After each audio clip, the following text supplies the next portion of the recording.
असफलताले मन पोलिरहेछ, सपनाहरू ताजै भइरहेछ। यो बिरानो ठाउँमा जति दुःख गरे पनि के गर्न सकिरहेको छैन।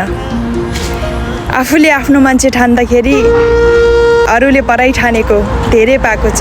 यो बिरानो ठाउँमा जति कोसिस गर्दा पनि राम्रो बन्न सकिरहेको छैन, तर पनि दुःख गर्न जारी छ। एक न एक दिन म सफलता गरेर छाड्नेछु अनि सारा दुनियाँ मेरो पछि लाग्नेछ। त्यो पनि मनमा राखेर हिँडिरहेको छु।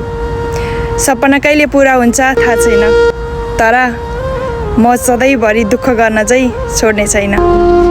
यो बिरानो ठाउँमा यस्तै हो, को आफ्नो को बिरानो। आफू भयो भने सबै छ, आफू छैन भने कोही पनि छैन। यो अर्काको ठाउँ यस्तै हो, ख्याल गर्नुपर्छ आफ्नो। कसले पो देख्ने रहेछ